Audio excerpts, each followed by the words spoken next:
Hello, Pacific League fans and fans to be. I'm Gabe Lerman. You know, the voiceover guy from the Top 20 Plays videos. I've scoured the internet for the most passionate English speaking supporters of each of the 6 PL teams to try and convince you why you should root for their club. This is Making the Pitch. My guest today is JimLapBap, musician and composer. When he's not converting pop songs to sea shanties or barbershop quartets, he's one of the biggest boosters of the Fukuoka SoftBank Hawks in the Anglosphere. Let's get his thoughts on why you should be a Hawks fan too. Thank you for joining me today, Jim. Thanks. So yeah. I know it's a bit of a downer compared to years prior, but what did you think of the 2021 season? It was okay. In the grand, in comparison to the previous years, you're right. It would, if anyone who, woke up and started following in around 2014, they probably are terribly disappointed. But, I didn't think they did bad. I thought they'd kind of wavered and had chances throughout the year, but in the end didn't quite get there.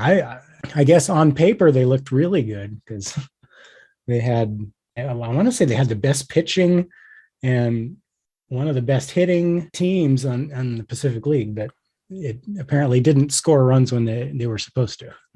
They had the best run differential in the Pacific League and underperformed their Pythag record by a huge amount. So that means the first postseason miss in 8 years, no chance at making it a 5-peat in the Japan series. So, I mean, a bit of a lunch bag letdown, but what a run it's been for the Hawks.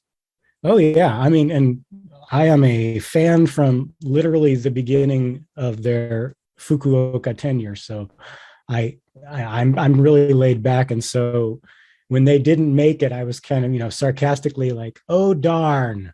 They won't make it 5 years in a row. How will I ever live?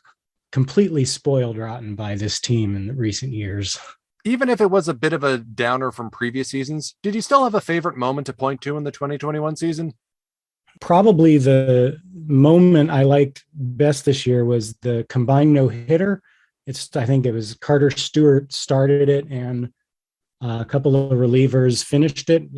I thought it was the most interesting game because Japan, they tend to want to ride the pitcher as long as they can.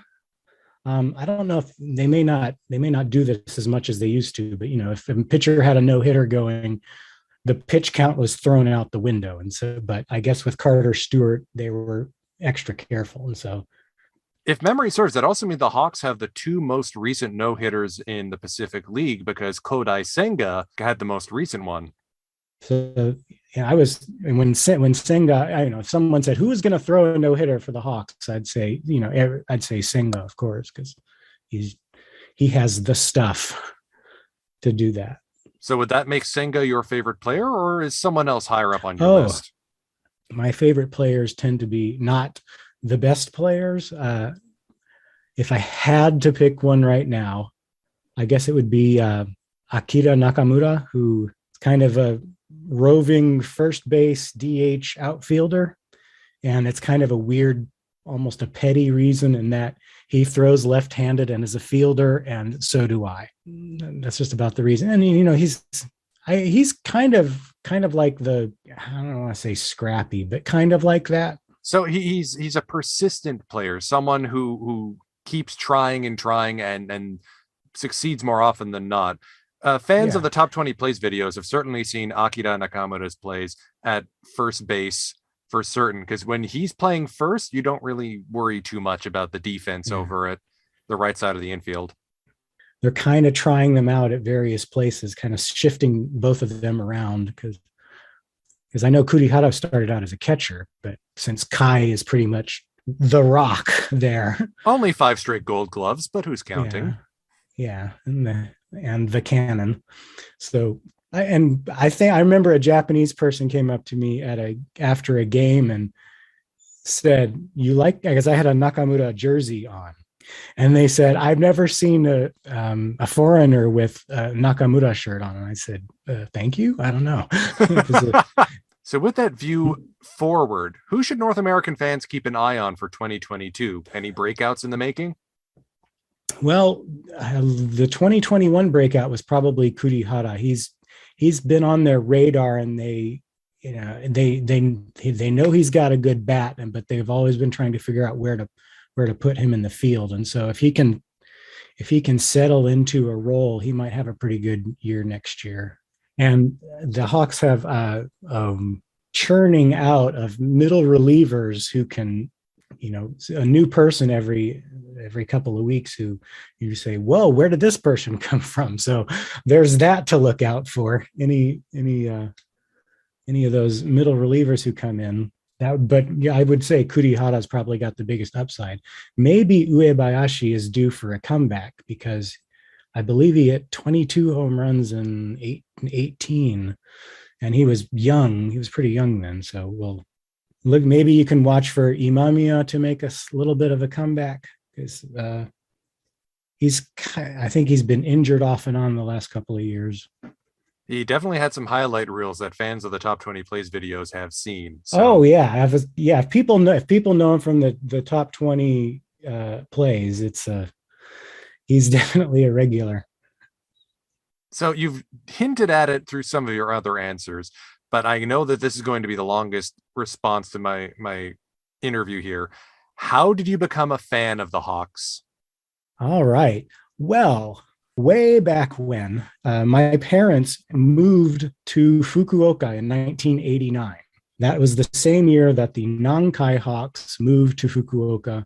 And so I've basically been a Hawks fan since they've been in Fukuoka. But I've been to, who knows? I just took a wild guess and said about 300 games. They first played at Heiwadai Stadium, which is gone now. And then they built the retractable roof dome, the Fukuoka. Well, first it was the Fukuoka Dome, and then several naming rights changes later. What is it these days? I think it's the PayPay Dome.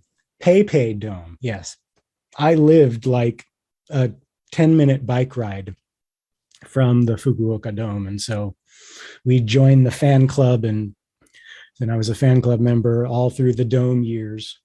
I don't know. It was like my second home. It's actually the only part of Fukuoka that I still recognize because the last time I was there, I thought, hey, everything has changed. Like all the buildings are different.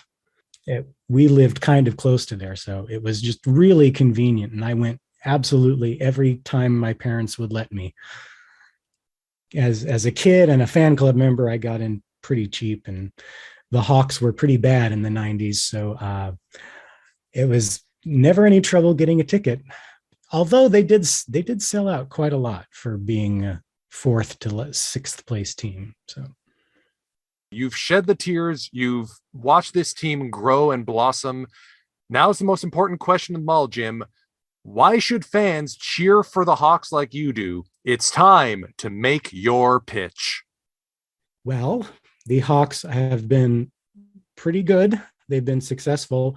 The Hawks, while they have a good team, a good base, big fan base, big payroll, they actually keep it almost exclusively in the club. So almost every player you watch, with the exception of the occasional foreigners, are homegrown. Just about everyone came up through the Hawks system. They hardly ever land big name free agents, but generally everyone on that team came up through that team. And a lot of them came up from obscurity, like Yanagita, who's possibly the best hitter or one of the best hitters in baseball, was kind of not on hardly anyone's radar. And then he just rose to this, like, who is this guy hitting 350? And Senga was the same way. He came up through the development league, and Kai came up through the development league. So they have a lot of homegrown, quote unquote homegrown talent. So that would be my biggest pitch to them. So to sum it up, if you're a fan of teams that develop quality players every single season, but more importantly, have the budget to keep them and has a winning tradition that's still within most people's memories, you too should be a fan of the Fukuoka SoftBank Hawks. Jim, thank you for taking the time to chat with me today. All right. Thank you for having me. Be sure to like, comment, subscribe, do all that YouTube-y stuff. We'll continue on with this Making the Pitch series until we've covered all 6 teams, and then it's off to the season. Take care, everyone.